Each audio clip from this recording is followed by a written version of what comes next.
So welcome to day 7 of the Captain's Blog. You join me here on the River Bure at the Thurnemouth moorings. Where that red boat has just come from is the actual Thurn, and where the sailing boat is to left of frame is the Bure going towards Horning and Wroxham, and the part of the river that I'm on is actually the Bure that heads down towards Acle.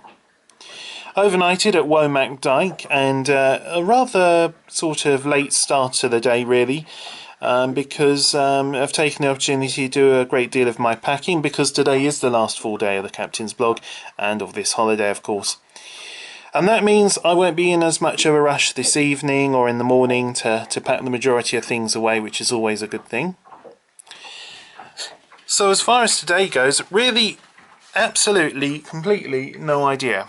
I was going to head down towards St Bennet's, and then I decided not to. It is very windy out today. That's why I've moored up here and just doing this piece. I'm going to have a light breakfast in a moment. It's just about 11:15. And so basically just going to be pootling around, just having a little look. And the plan I've got roughly in my head is to actually moor at Acle this evening, possibly in the boatyard if there's space, if not at the bridge inn again. Just so that in the morning it's just there, sort of, you know, step off the boatyard will drop me to the station, and then it's Acle to Norwich, Norwich to London, and yeah, that's the plan. So I've just thought I'd be just pootling around today, as I said, so not the most exciting of days. I don't think I'm going to get a lot of filming done speaking to you because of the fact the wind is so strong today. Here comes a nice boat from Richardson, Supreme. That boat was completely stripped and refitted, and despite the fact it's a bathtub like that, it actually has a bow thruster, although it's more kind of midships because of the way the keel is on that boat, but very nice inside that.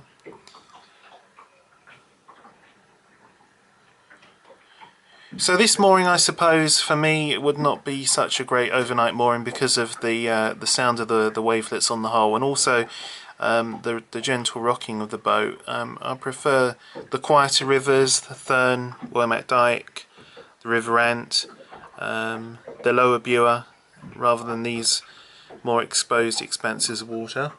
Here comes a nice yacht coming past. You'll see in a moment. And of course there is one of the boat's Emperor class boats, which actually saw one the other day which wasn't making a great deal of noise. So actually the boat have put some new engines in some of these. They had originally almost unsilenced Perkins engines, very growly, loud engines in these boats, and this wasn't making any of that. It was just a very sweet sound. So they have finally started to put new engines in them. So that's the scene here today on the Sunday the 28th of April at Thurnemouth. And as you can also see, a lovely day as far as the weather goes, apart from the chill and the wind. If only the wind would just die down, it would be glorious, but it does mean that despite the sun and the nice weather, wrapping up to be outside. Anyway, more later. So just had a little meander down the Bure to Fleet Dyke, where I turned around, and so just to give you an orientation, we've got St Bennet's Abbey behind us, and going to head now down to the junction where we were moored earlier, and carry on down the Bure past Acle, and just enjoying a day of meandering, no set destination.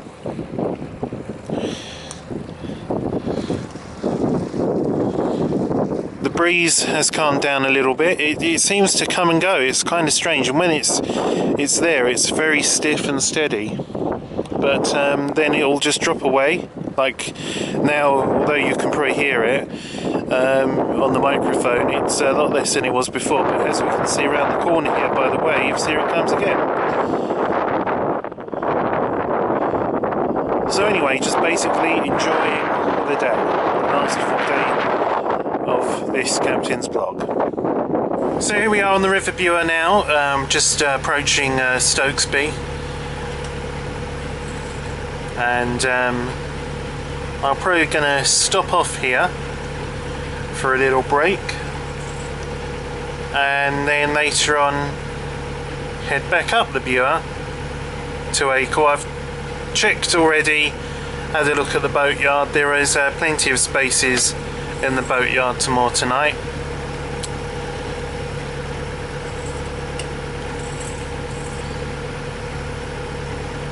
I've got to be honest with you, when you've got time on your hands and you haven't got to be anywhere or go anywhere in particular, it changes the way you go about your day. There's no stress, there's no pressure, you don't have to rush anywhere, you don't have to worry about what the time is, and you can just take in things around you. I'm inside the boat for now because one, the wind outside, and two, the sun is getting a little bit powerful, and so what with recent issues with my burning, well, better be safe than sorry and come inside.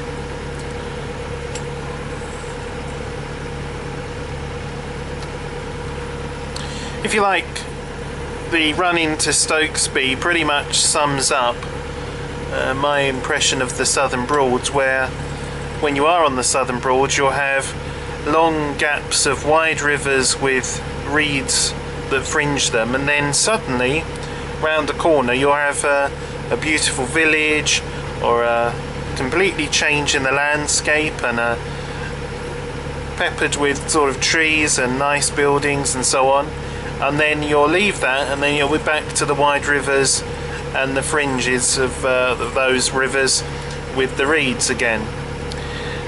Whereas on the Northern Broads, less reed, more trees, and more places within reach. So for example, you know, Horning's just over an hour from Wroxham, and then there's Ludham, Potter Heigham, and so on. So that's the difference between them really for me, is on the Northern Broads you can say do 3 or 4 things in a day. On the Southern Broads it's more a case of, right, we're here, say at Reedham, and today we're going to go to Norwich.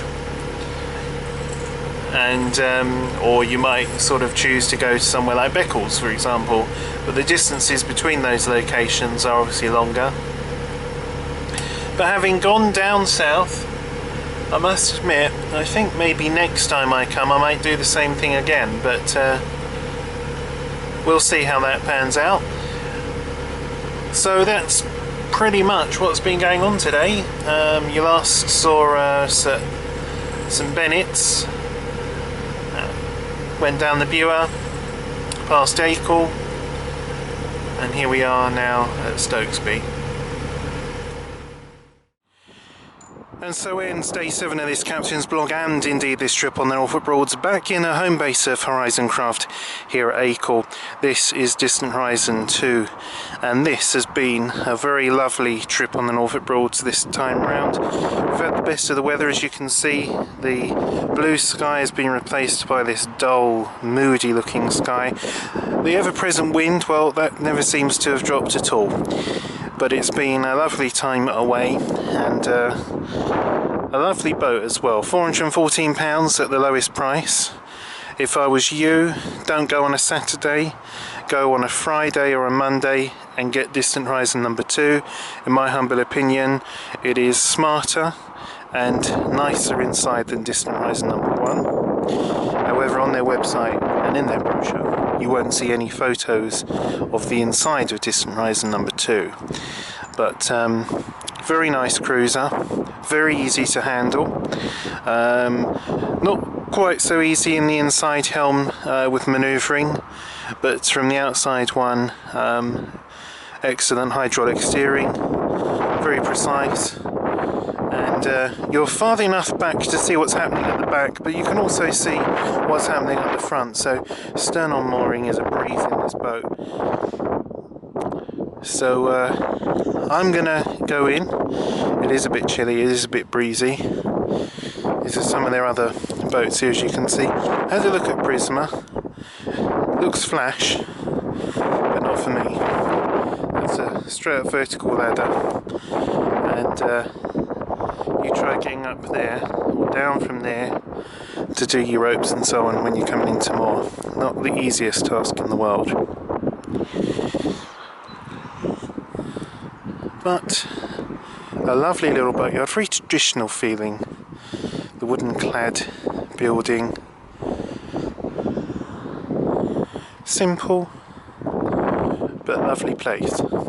And if you do holiday from Achill, you can decide to take the boat down to the Southern Broads or to the Northern Broads. Very easy, very central location almost for the Broads. I'm going on again though. So thank you if you have been for watching. The Captain's Blog will return, and the next scheduled proper holiday blog is June 2013. So until then, bye for now.